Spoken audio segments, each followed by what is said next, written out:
that make sense? Have I stressed and yelled at you enough about why feelings matter? Right? People's feelings matter. They are at the center of what it is that we do. And that's why it's the first framework we talk about, because there's no real tangible measurements for any of that. How do you know you're doing the knowing framework right? You're making more money next year. Why? Because people see that you're actually fulfilling your professional responsibilities better than anybody else. And so why all these agents out there are going through the process of learning how to sell apartments or how to sell land or how to understand mold remediation and all of this kind of stuff. Not saying those courses are meaningless. I've never met anybody that stood up and said, I want to buy a mold-filled home, and I see that you have a lot of classes here on mold remediation. You're my guy. So, having said all that, we're now going to move into the second framework that really uses the knowing framework as a foundation to build, and that's called your ideal client profile.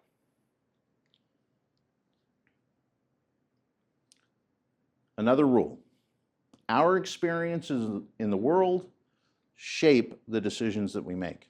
So in the last framework, we talked about how people choose with this and not with this. We're now talking about how their experiences shape how this makes decisions in the world and then justifies it with this. But experiences matter more than anything else. And again, the biggest mistake people make here is they describe their ideal clients as demographics. So when I ask you, Latasha, you're going to be my guinea pig a lot today because you're just standing right in front of me.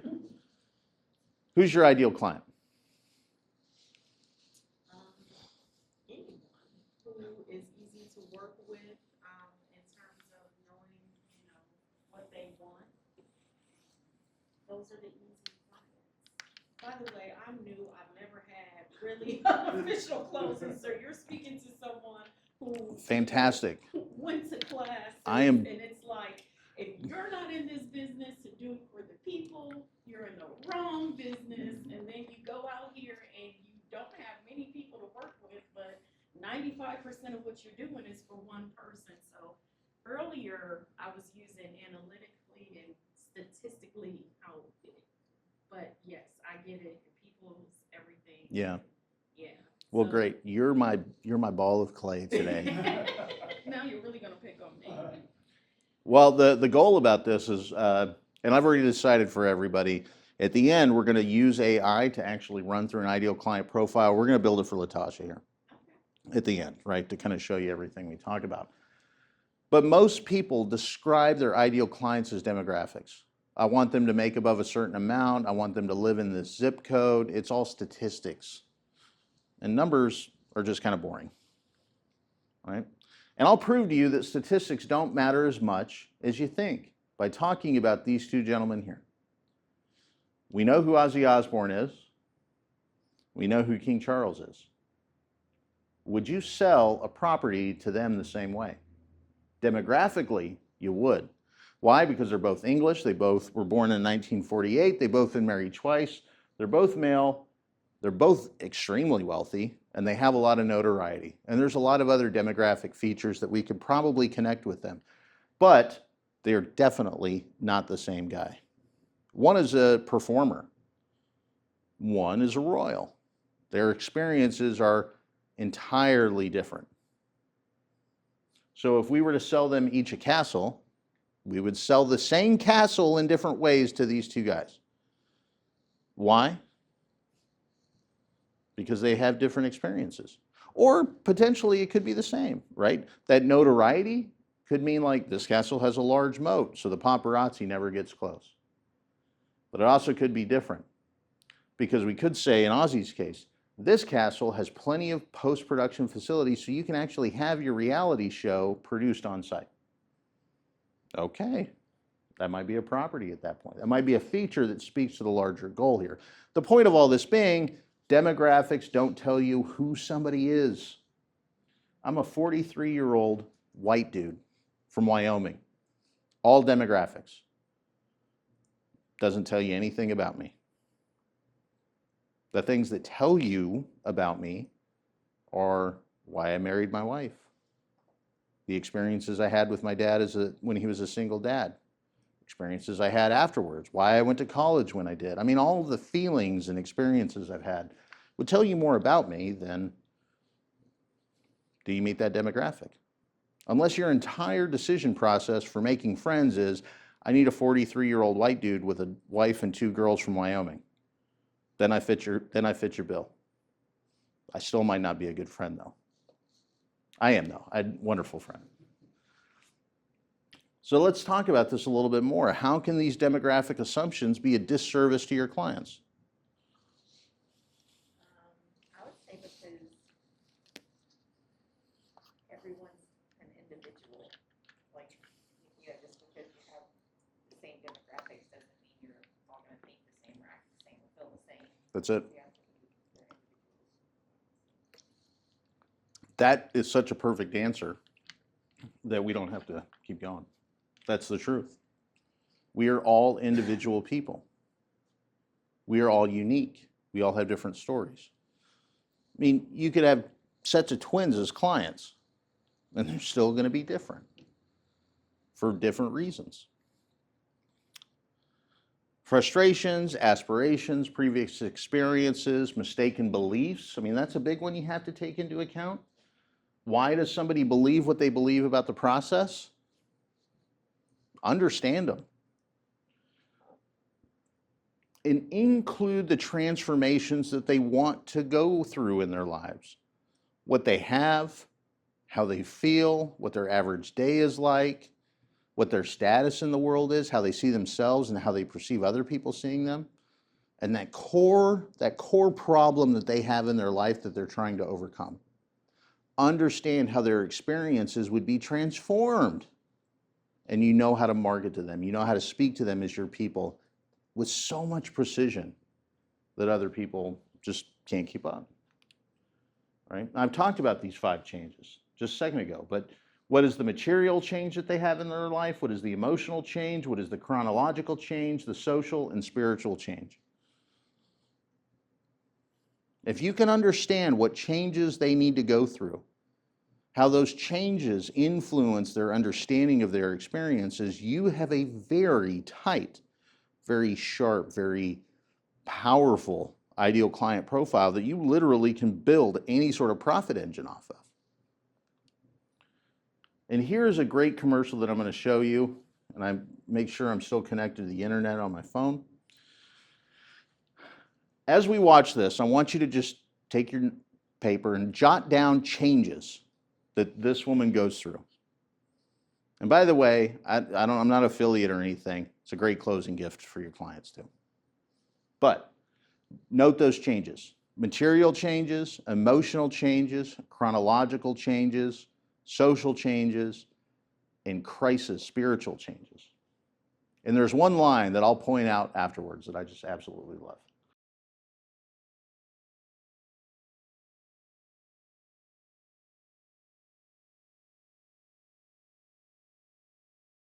Okay, so taking all of that video, what did she have beforehand? What are the material things she had before and after ChatBooks? And again, just blurred out answers. Busy life. Busy life, yeah. She had a very packed, chaotic schedule. That is definitely something she materially has. What does she have afterwards? Well, she still has a bit of a chaotic life, but at least she has memories of that chaotic life. Right? Before she had such a full schedule that she couldn't remember the crazy stuff like her daughter asking her how babies are made. Or, finding the hedgehog or whatnot. Right? What does she also have? She has these thousands upon thousands upon thousands of photos on her phone that nobody looks at, which connects to the status that we'll talk about in a second. How does she feel afterwards?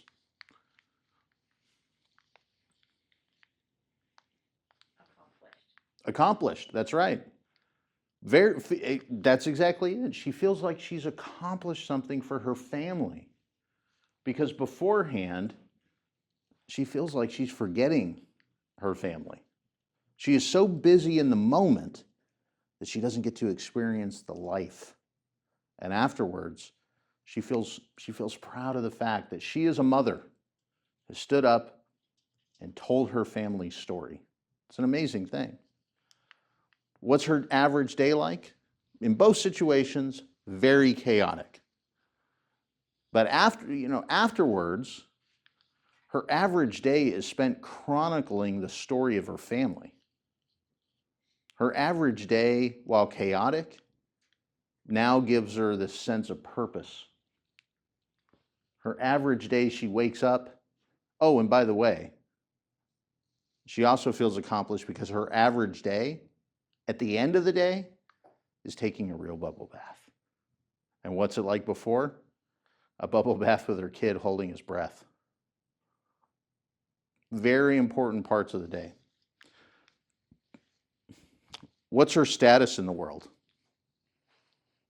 And look, every mother will know exactly what I'm saying, because I mean, my wife and I talk about this all the time. Beforehand, feels like she's a bad mom. Afterwards, feels like she's an amazing mom.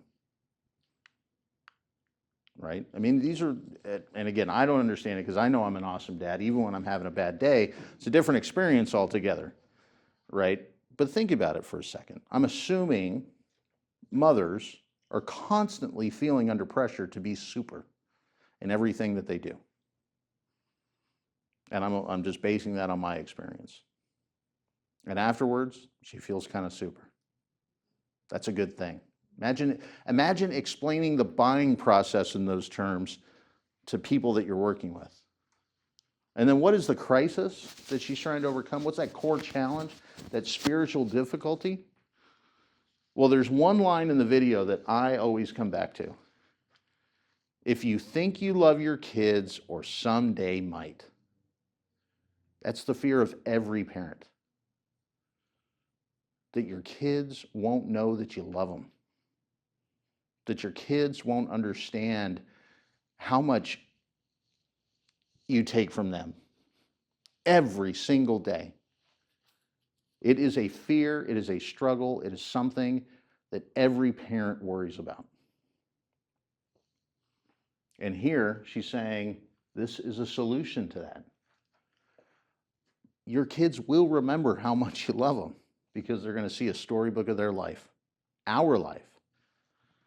Again, does it seem kind of silly to describe your services in that transformative way? Maybe, but it's also profitable and it helps you connect with your people. And trust me, what did we talk about in the last framework? Feelings matter. So if you can speak to those feelings, those transformations, those experiences that shape their feelings, that's a powerful thing. Understanding their experiences is infinitely more important than understanding their demographics. You can understand their demographics for targeting purposes, but that's really the limit of the value of understanding demographics. You still have to communicate to their story. And again, there is a tangible reason why this is a valuable tool. Could all of you deal with 38% more closings every year than you have now? Yeah. The answer to that should be, of course, Captain Obvious. Next, you'll tell us the sky is blue. Right? Understanding your ideal clients and what they struggle with absolutely makes you more profit. By a consequence of serving your goal, your purpose, your responsibility to be authentic with your clients. Does that make sense? We're halfway through the 4 frameworks. Are you already starting to identify ways that you can improve what it is that you're doing? Awesome. Then we're doing some good work today.